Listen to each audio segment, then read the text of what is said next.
Live from the NBA Summer League in Las Vegas, Nevada. It's another episode of The O Show. We are presented by Sports Business Classroom. Hayes Pullard, Shawne Merriman, Dylan Sanglay. Is it great to be live in Las Vegas on a Friday or what, boys? Absolutely. Man, a blessing for sure. We got a couple of NFL guys. We got a sneakerhead. I'm huge in baseball and WWE, so this will be a walk in the park with the National Basketball Association in the background today for you guys. What do we think is the haps in the NBA? I mean, shoot. How knowledgeable are we? Why are we here? Very knowledgeable, man. Very knowledgeable. I want to say right now, the talks about Bronny needs to hush. Truthfully, I know that's the height what everybody's talking about. I know everybody's wondering what is he going to do in the league. Like, I think we've seen the first two games. We see the comparison to what he's been doing lately. Like, he's been balling. It's starting to cut on. I think Rich Paul said it the best. Like, the credits aren't talked about, in the beginning of the movies. It's talked about the end of the movie. So just let him do his thing, and I think he's going to cook. I think it's very difficult to follow someone's legacy. I'll parlay that into WWE. Cody Rhodes finally underneath his dad's shadow. You knew his dad. Like, that's a hard shadow to get underneath. And your son's probably going to go through it, too. Yeah, I got a 14-year-old son. So I want, for me, when I'm sitting back and watching everything that's talked about with Bronny, like, I get it, man. Like, my son, if I got a chance to play with him, he's following my footsteps. Who's not going to talk to him? And regardless, look, I'm on the other side of it. I don't blame them for talking about him more. Like, look how much conversation is being created every time he does something. And the truth is, he's getting better. And if anybody can say, that he's not, is basically being a hater, because he is going out there getting better. We're watching it in front of our own eyes from every game. He's just going out being able to do more. Right. And in my opinion, I think, obviously, at the end of the day, the NBA is a business, right?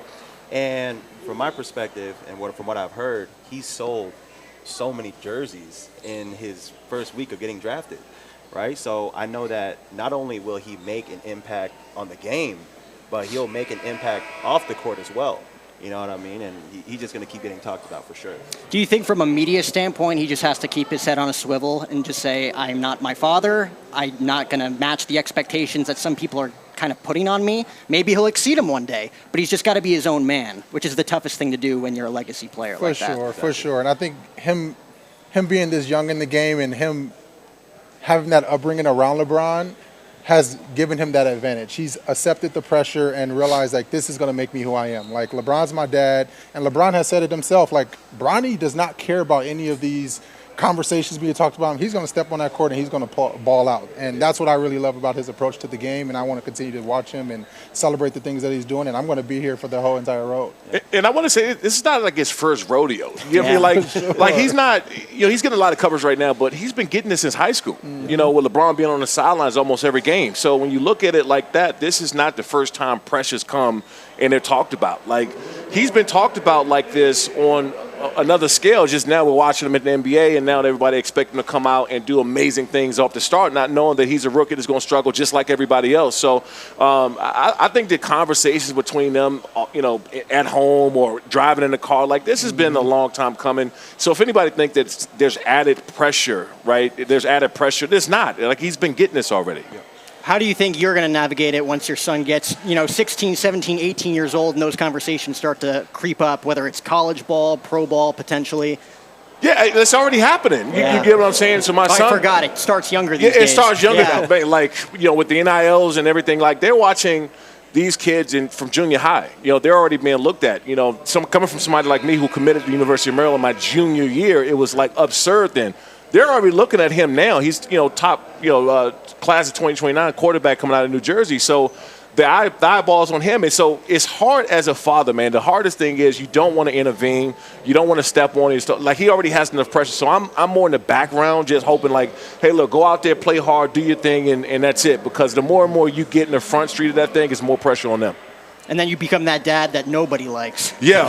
Look, LeVar Ball is great, man. Like, that's you know what I'm saying? Like, that's what he was going with. Look, I thought it was a fun time, and LeVar Ball was a character, but it just added a tremendous amount of pressure when you already are a name and somebody know who you are and they know that's your son. You want to sit back, man, let him do his thing, and just encourage him from the back. Mm-hmm. So we got Celebrity Poker Tour. We got one on August 10th. We got one on August 31st, correct? Yes, sir. Next Saturday, we got Lights Out 18. Yep. Dylan's got a book. I want to give you an opportunity here to promote your book. What's this all about, man? Man, so this is Sneakers Money Bank, as you guys can see. So it's $25. But something amazing about the book is everyone that purchased the book, right, will get a one-on-one coaching call.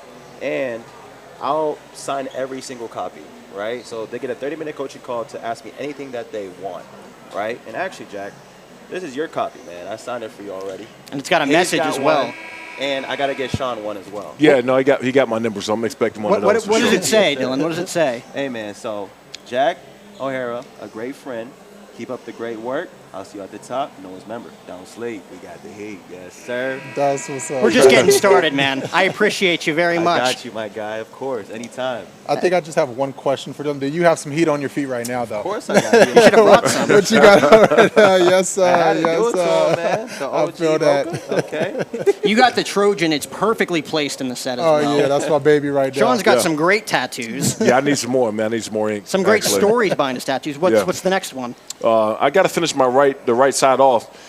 And, you know, when I got this lights out tattoo, I was 16. My forearms Yeah. wasn't as big. So, you know, now it's like somebody drew a little tic tac of a tattoo on it. So I got to go back and add some more to it. You ever see that movie That's My Boy with Andy Samberg and Adam Sandler? He's got the giant tattoo of Backstreet Boys Yeah. on his back. That's what it's getting to. That's Yeah. awesome. But Lights Out 18 next Saturday. Yep. You got a lot of business beforehand, though. You're playing in a cornhole tournament tomorrow in Canton, Ohio. Yeah. How'd that come about? They so you know, so I got Lights Out Sports TV, right? So I Yep. got, you know, multi-sports. Actually, the American Cornhole League is going up, I think, in a few weeks.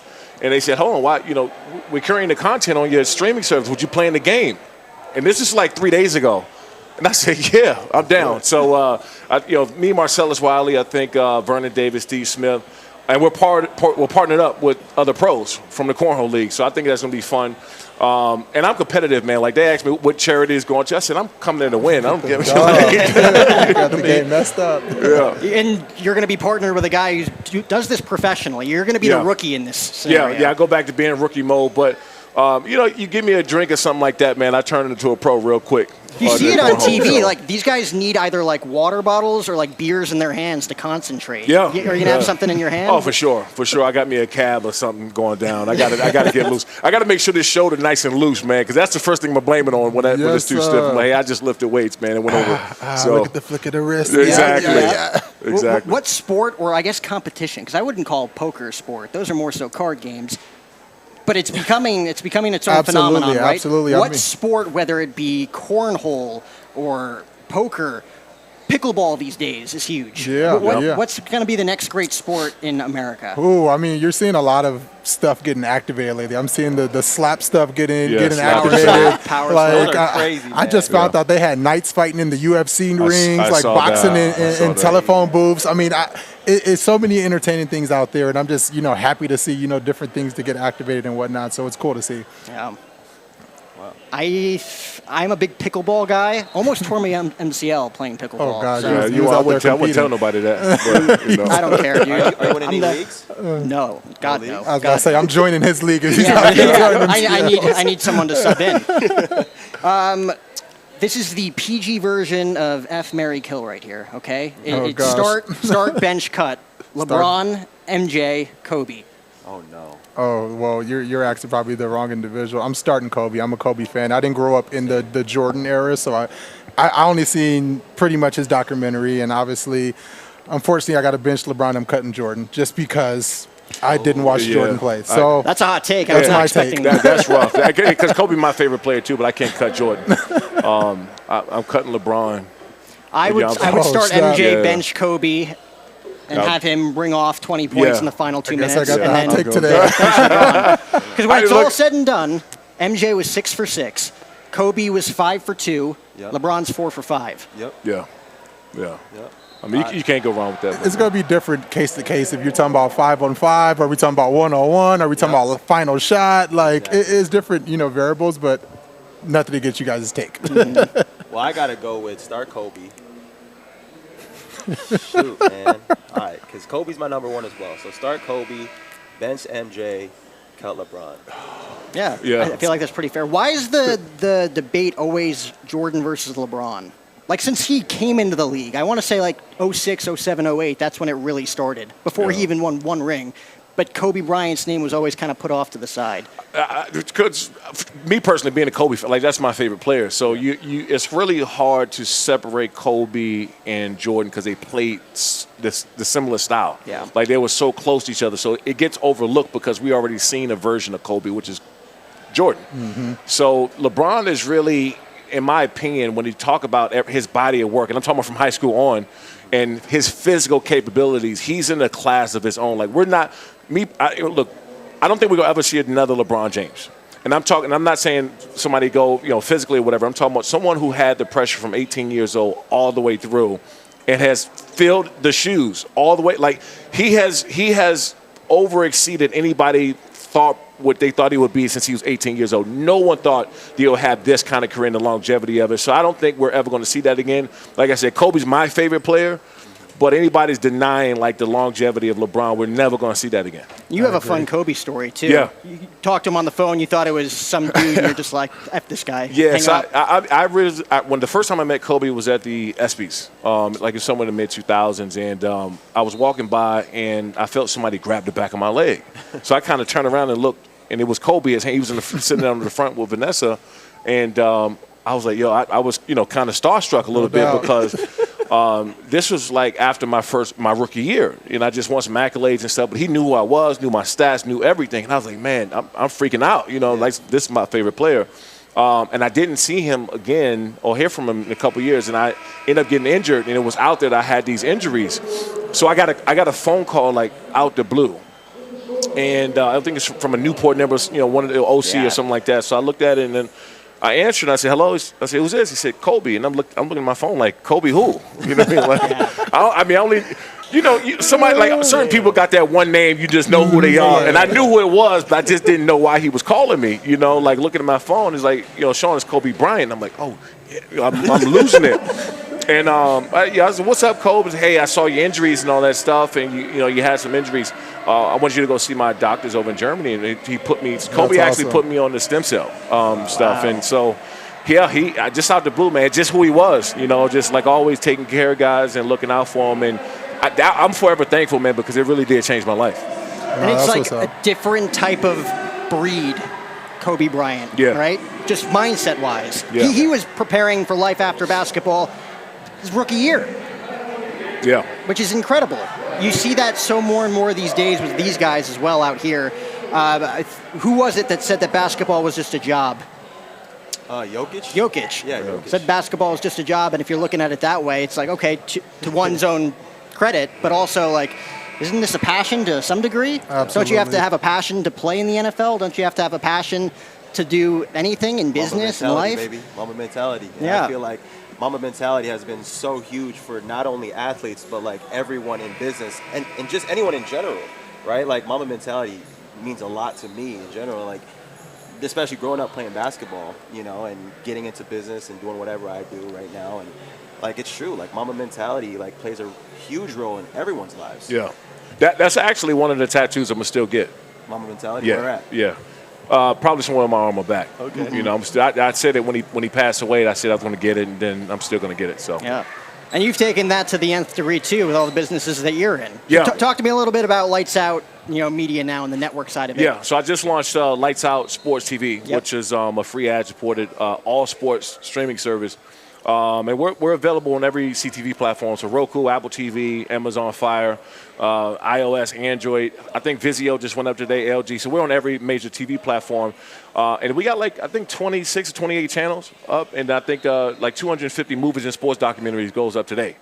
And so, for me, man, like, when I retired, I got straight into TV and NFL Network, Fox Sports, ESPN, WWE Network. I was at the launch of WWE Network. Yep. So, having all those years of experience in TV and both as a talent and behind and building these shows and being a part of the launch of these networks, I was just like, man, it was time. Like, it was just time for me to launch my own network. And, we got, before the year is out, we'll have close to 50 live sports on Lights Out Sports TV, and hopefully, man, start getting some of these NBA games and start getting, some of, possibly the NFL preseason games, and I put my hat in there, man, and I'll go as hard at this thing as I possibly can. So yeah, make sure you guys download Lights Out Sports TV out there, man. We're climbing and it got some great stuff. Yeah. The worst that people could say is no. We're even asking for this stuff, right? Yeah. So, I mean, you're learning that with Celebrity Poker Tour right now. Absolutely. Oh, yeah, World Poker Tour, right? Yep. Yeah, they're on. They're on Lights Out Sports TV. Mm-hmm. Yeah. Like we were talking about before we came into the arena today about, bringing people in and dealing with different personalities and,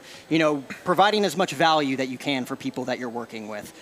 Who specifically do you want to see play in the Celebrity Poker Tour? Like, do you have like a dream person that you want to bring in? Oh my gosh, I mean, To shoot for the stars. just because it's a poker table and you got to have 9 individuals, I mean, if you can get someone like, Nikki Glazer, Kevin Hart, LeBron James, obviously crazy. RIP like Kobe, those individuals that Kai Cenat, Yeah. Jason Tatum, Tom Brady, Julian Edelman, like guys like that, like just all sitting at the poker table because however you look at it, whether it's golf, whether you just playing pickup basketball games, Celebrity Poker Tour has just been something that's just something different, where you can go out there, flip some cards. I know some guys like to play spades, some guys like to play Uno, like Terrell Owens and whatnot. Yeah. But to be able to flip cards, just have casual conversations, talking business, talking about just fun things in an overall perspective has just been something different to the game in general. So I think that's the fun thing about it is.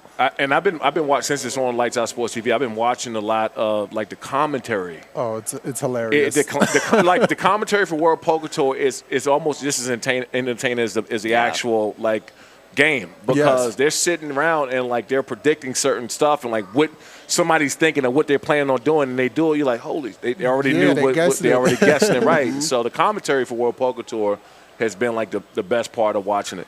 Yeah. And honestly, I feel like, I'm sorry to cut you off, Jack, but man, I've been a part of Celebrity Poker Tour. They've been inviting me out to a lot of events. So if you guys haven't checked it out, man, you guys got to check it out. You guys got to experience the whole thing, man. Like, I've been friends with Hayes and Blake and the whole team, man, and you guys are going to do big things. I already know it. No, I appreciate that. Yes, just sir. trying to bring everybody together, athletes, celebrities, influencers, the whole shebang together. Yes, sir, and I can't wait. When are you playing?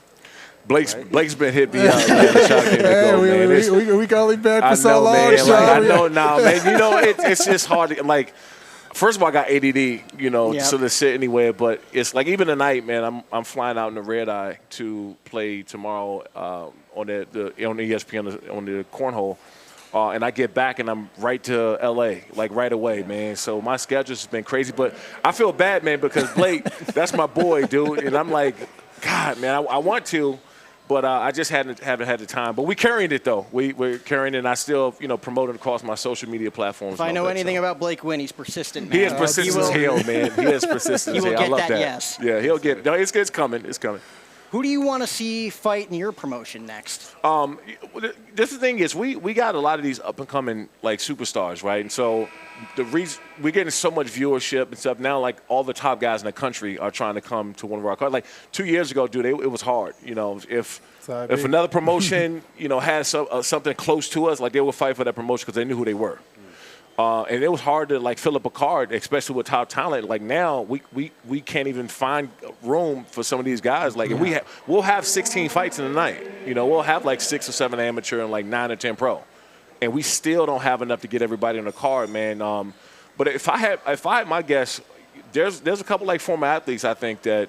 You know who I was trying to get. It never happened. He probably won't. But my boy Derek Wolf, to play the tackle dude. Derek is a beast, bro. Like he was out here. We were kicking it maybe some months ago, and I'm a big dude. I got some size. I mean, I'm sitting around. We were out. I'm like, oof. I'm looking at him like, oh man, dude, that's he just looked like a mountain of a person, and he got a wrestling background. Yep. Well, he got a wrestling background, so his wife shot it down. She was like, yeah, Shawne, that ain't happening. They're a team now, so it's like you gotta watch out for everybody. And I'm not like I can argue with Derek, but I'm not arguing with his wife. So they won that. It's tough too. I remember Brock Lesnar even saying when he went from NCAA wrestling to WWE, then he went to football before he went to UFC. Yeah. Football training was the hardest thing that he's ever had to do, let alone mixed martial arts. So I'm kind of shocked that Derek and his wife wouldn't at least try it out. Yeah, I mean, look, when you successfully, this is a Super Bowl champ, right? He's made a ton of money and he's done well for himself, and he's a big hunter, right? Yeah. He does like a lot of these outdoor, which I'm still trying to get him. Real man. Because we got Outdoor America on there, we got the Pursuit channel, which is a lot of the hunting and all that stuff, whatever. And I'm trying to get a show built around him. So, but he's active, man. But if I ever got a chance to get him in the cage, somehow, some way, man, I would really pursue that. Well, you're always training. Dragon's Lair right here in Las Vegas, Nevada. I see all your Instagram stories. Yeah. You could do it. I feel like you got the aggression for it. Well, You could book yourself. man, I'm not against it. The fight's not there. I'll fight somebody behind this arena right now. That's not the fight's not the problem. It's the training, and I got so much respect for like these men and women who go on and train, because like those dog days of training, like jumping into a real fight camp, is next level, man. So unless I had the time to like train for 12 weeks straight, I wouldn't do it, and it's just hard to be consistent with everything else I got going on. But look. There's like 2 guys that's agreed to fight me, former athletes. There's 2 guys. So, and if I ever did, it'll be like around the Super Bowl time this year, if I did. Use your imagination. Yeah. Those you 2 are. What about you? Would you fight?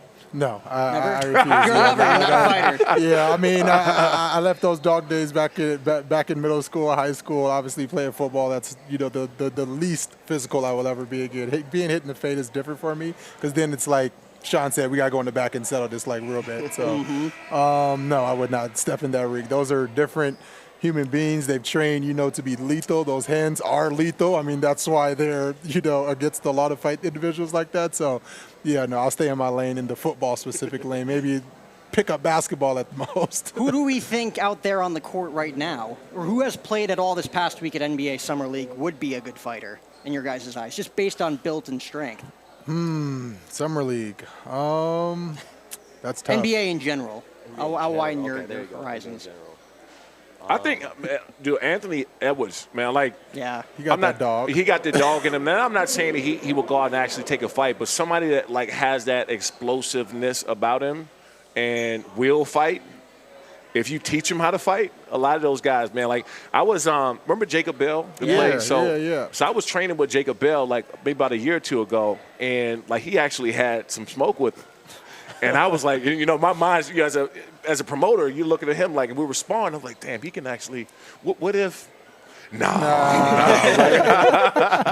But you got a couple like NBA guys out there who I think if they really wanted to pick it up, who they fought Frank Gore. Was it Williams? Darren Williams, yep, right?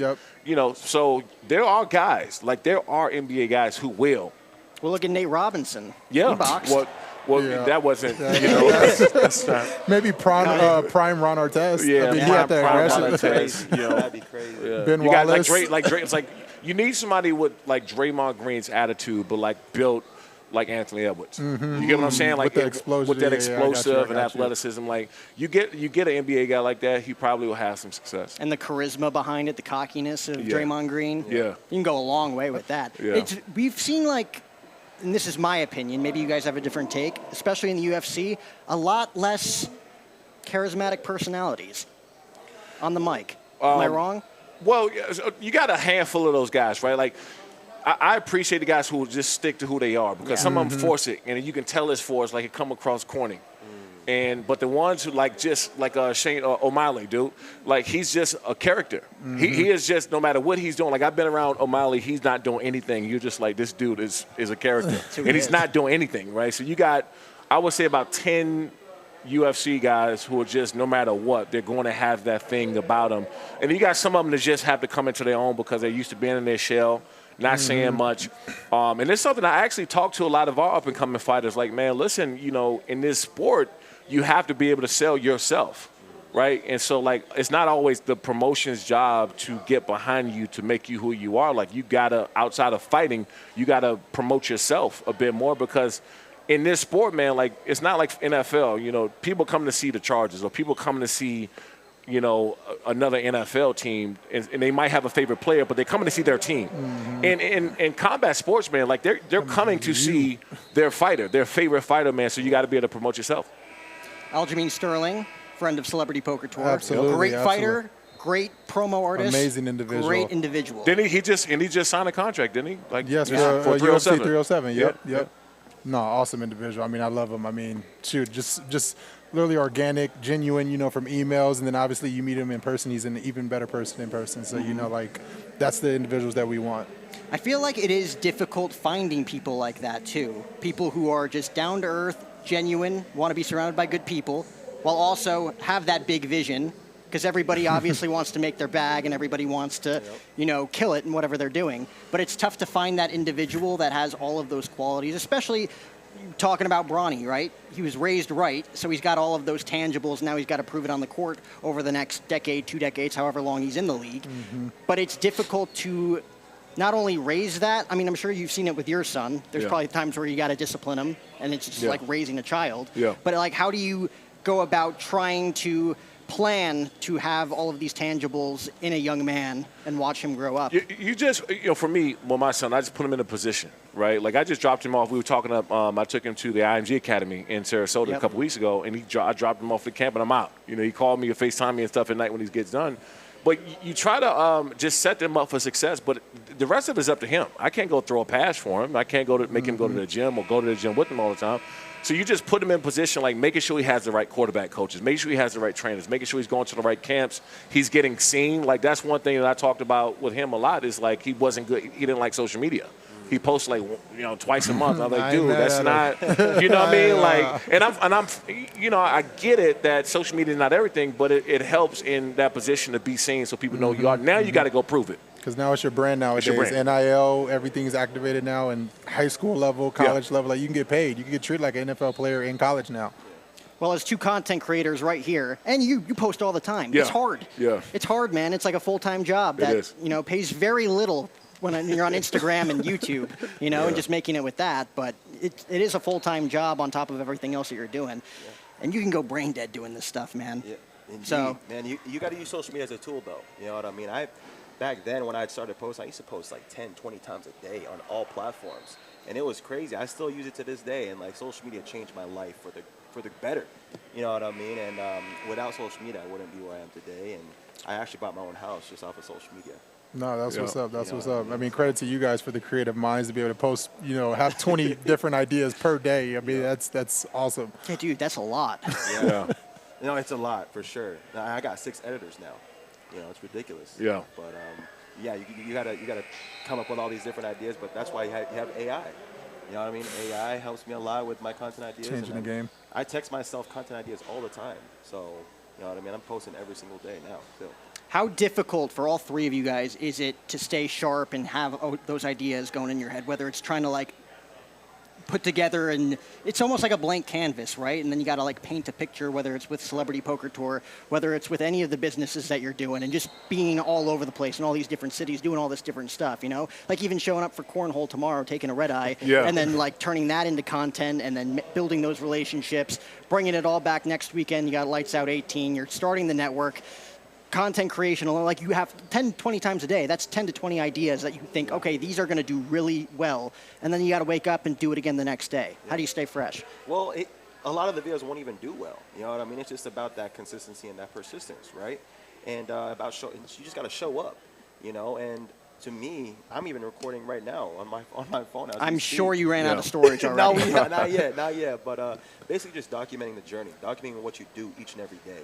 Right, and honestly, that's how I'm able to make a lot of content, produce and post a lot of content every single day. Yeah, I think the biggest thing he says consistency with it, because everything you do is not going to be a home run. Nope. You get what I'm saying? Like you might have the ones that go out and get a lot of views, and people are like, "Oh, that's cool." You got some that people won't even respond to, right. or it might get shadow banned, or it might not get in. You know what I mean? So you have to have a mindset like, "Oh, okay, cool. Let me come up with something else." For me, man, it's been pivotal because I have so much stuff going on that social media has helped out. Like we don't pay for any marketing. Yep. And so like we sell out every single fight. Obviously we got fighters that sell tickets and stuff too, but we have, almost 2,000 people showing up and they're not paid for marketing. That's a big deal. So we're, outside of doing stuff like this, the media, I get a chance tomorrow, like they'll promote the fight during Cornhole. They'll promote Lights Out Sports during Cornhole. And I think that, just having those cross-branding, cross-promotion ideas it's been a big deal for us.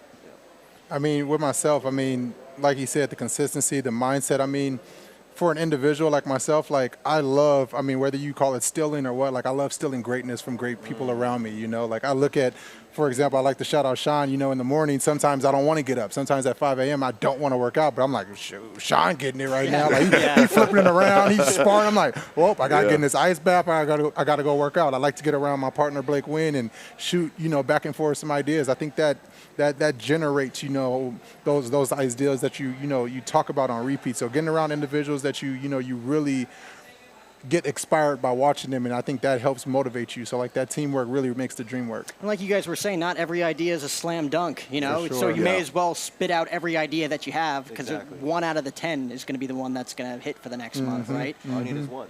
I mean, it's very. You did TNA recently too. Yeah, That's yeah. just more promotion. It's like a one-off appearance, Yeah. but it goes a long way. Yeah, so TNA Wrestling is on Lights Out Sports Yep. TV, and you know, so when I told you, I started when the WWE Network first launched. You know, hosting the WrestleManias, and dude, like we're both wrestling fans. I know Yeah. all the guys, and we're friends.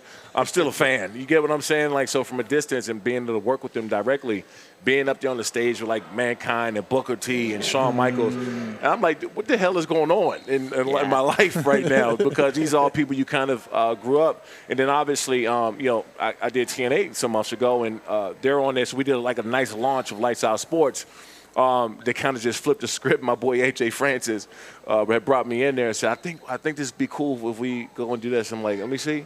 All right, yeah, let's do it. You know, it's like, so it's down. But just having the opportunity to be able to do that, because TNA is massive, like in the world. Like it's shown like over 50 countries. Yep. It's insane. What do you think of pro wrestling as an entire industry right now? I think TNA, it's- yeah. WWE, AEW, Ring of Honor, New Japan, firing across all I think cylinders. pro wrestling is the hottest it's been in the last 2 decades right now. Obviously, when The Rock came back and kind of brought that Attitude Era in, like his whole like he Rock took 10.0. He took. I Crazy. mean, it's hard to say it went back to the original Rock, because at that time it was like so new, right? And we were all kids. We were all like younger when The Rock was doing what he was doing. But like to do everything he's accomplished and then come back to have that kind of impact, selling out those arenas, and what it did for breaking records. At this point, we've already seen the biggest WrestleManias. We already seen all, like, so for them to still be breaking records right now show you how big wrestling is at this current state. When are we going to see a WWE superstar at Celebrity Poker Tour? We're working on it. They're I the mean, characters you they- want to get, for man. sure, They'll for trash sure. talk. I mean, We saw Hulk Hogan last night at RNC, Yeah. ripping off his shirt for Trump Mania. It was crazy. Absolutely. I mean, we're definitely spreading out our wings when it comes to Celebrity Poker Tour, trying to get into NBA players, trying to get into entertainers and whatnot. Definitely the WWE is on our high radar. So, like I said, we're going to just wait till that moment hits, and then obviously the world will see. Sean, who do you think would be a great fighter who's kind of on the way down? Because I know people who come through Lights Out are on their way up Yeah. to the point where you're like, okay, let them soar at another level. Is there anybody on the way down that you think from a promotion standpoint would be a good fight for you guys on a card? You mean coming down from? Yeah, like someone who's kind of like maybe on their way down, like a Donald Cerrone or... Yeah, I mean, those guys are like cemented, right? Like, Right. And I'm one of the ones too. And I said this the other day. I hate to see fighters fight too long. Like it's me being a pro athlete, and I know my last year in Buffalo, like I just wasn't the same player anymore. But you see fighters getting there, and like after you get a certain hit count, it's just ugly. So you like to see guys when they're done to be done. But Yeah. a guy like I would love to see Derek Lewis in the WWE. Like I just think that he's when you talk about those characters, he's one of the 10. Yeah. That if you're around Derek Lewis, he has to do nothing, and you're like, man, this dude is funny as hell. Yep. He's like, he didn't even say anything. He didn't do anything. He's just a character. So somebody like Derek Lewis in the WWE would be great, I think. You're not a big pro wrestling guy, are you? To be honest, no. I love basketball. That's like my main thing right there. Basketball, shoes, but I do dabble. You know what I mean? Thank God, because 2 NFL guys, I'm a baseball guy. We needed an NBA guy here. Yeah. Oh my gosh! Do you guys have any take on any of these trades that's happened recently? I mean, Clay Thompson to the That's Mavs. big. Like, That's- I mean, that's huge. Russell Westbrook, man, kind of Oh, shocked me that with was- that one. Russell Westbrook has bounced around everywhere in the past Yeah. couple of years, though, so it's like not even. I remember when him, James Harden, and KD in OKC, those were the golden years. That Yeah. was a good team. You're talking about that was I think personally the big three started trio, right there man. with them. I mean, obviously they were babies at the time or rookies, however you want to look at it. But like now you see all their careers propelled to where they are today, where each one of them are getting max contracts wherever they go. Like, man, if they would have stayed together, I think it, of course, probably would have been a super powerhouse. Do we think that the NBA is kind of like in a prime season right now? Because I remember a couple years back, it was always Golden State versus whoever LeBron James was playing for, right? Where like now it's a little bit more, mainly Cleveland. Then he went to LA, won with them. Miami before that as well. But I feel like we're in a good stage where a lot of teams are good. It's not just those 1, 2, 3, 4 teams that are in it every year, and you're just expecting. Because I feel like a lot of NBA fans would say that they were just waiting to get to the playoffs. You know, they wouldn't even watch the regular season. We're just waiting to get to the playoffs because you know who was going to make it at the end of the day. There was one season where the Cavs traded everybody at the deadline, and LeBron still scrapped to get their butts kicked by Golden State that fourth year. But yeah, man, I mean, to be honest, the NBA is like, it's amazing. And to answer your question, I believe, yes, it is honestly the prime season because there's different teams that are actually getting to the playoffs, getting to the championship. You know, like who would ever known? Like, you know, the Nuggets. Right. You know, like the Nuggets wasn't really talked about back then, but now the Nuggets won an NBA championship, and like, you know, it's just going to keep going up from here. And I think it's good for the NBA too. Like the teams like the Nuggets have a chance to win, and those type of markets too, right? Because we already know like the superstars are going to get a lot of shine, but when you have like a Denver or you know like a Milwaukee or somebody like another team, another like. You know, another fan base to go out there and win because it's good for the NBA. I mean, they this new NBA rights deal is crazy. I mean, it was insane. And me being obviously in the streaming business now, like it's not going down. Like it's going to get crazier and you know, opening up in Africa and opening up some of these other regions and countries. It's only going to get bigger. So I think the deal was like, 10 years, $76 billion. It was something crazy, right? Watch basketball every single night now. Yeah. And so what's going to happen is the more ways to stream and watch this and the more content that's available, it's only going to get bigger. So it's fun for me because I'm like, okay, well, you know, the kid in the candy store. Yeah, I'm like a kid. Yeah, it's an opportunity for me. So I'm looking like, okay, I can't afford that one, but I can get that one. And I can get that one. So you know, it's the streaming business right now is pretty fun. Yeah, and I mean, I think you hit it on the head. Like when you talk about that 10%, like I think of entertainers, now you see a lot more in the NBA. Like every team has a superstar compared to when you talk about 5-10 years ago. 2 to 3 teams all had a big three, and now it's like you got Minnesota who has Anthony Edwards, you got the Spurs who have Wembley. I mean, Brunson in New York. Like every team has a superstar, and now they're trying to figure out how to get 2 or 3 individuals on there. So like the NBA is going to continue to grow, just like how we see in the NFL growing. Like. Of course, it's leaning more offense, which is bad for us defensive guys because they're adding all these all these superstars on one side of the field and causing more penalties and flags on the defensive side. So, like, that's why it continued, the numbers go up. So, it's good for sports in an overall perspective. Are you both, because you're both NFL guys, both Chargers guys, actually, new rules versus old rules? You guys, I think we talked about this at one point. But what side of the fence are you guys on? I'm super old rules. Like, so it's too soft. It's very soft. I mean, Tom Brady came out and said the same thing. Like, obviously he disagrees with how, like, you train all week hitting the heck out of each other, and now all of a sudden you cannot hit on game day. Like, I understand protecting the head, protecting the offensive guys when they're not looking, but at the same time, we're in this physical sport. We signed up with this sport at a very young age, and we have to go out there and protect our own selves when you go out there. Obviously, if somebody dives at your leg, put your hand down. Like, obviously, if you don't see them coming, like, you got to prepare yourself before that because you don't know what's coming. But I'm all for the old rules. I loved what Shawne Merriman was playing, like hammering people, hitting people all over the field, and like when I got there, I'm like, oh, this is what I got to do. I just think at the end of the day, like I get where the rules come in at you're trying to protect, right? Like the crackback blocks, I've been there. You know, like I'm glad they took that one out. You know what I mean? Because I played when Hines Ward and these guys back then will catch you and then break your jaw. They would or they could. And so the crackback blocks and the helmet, I get all that. The problem I have is that, like, football, the reason why people in this country, the reason why everybody loves football, they love the violence of it. They love, like, the brutality. Like, it takes a certain individual to actually want to go out there and play the game.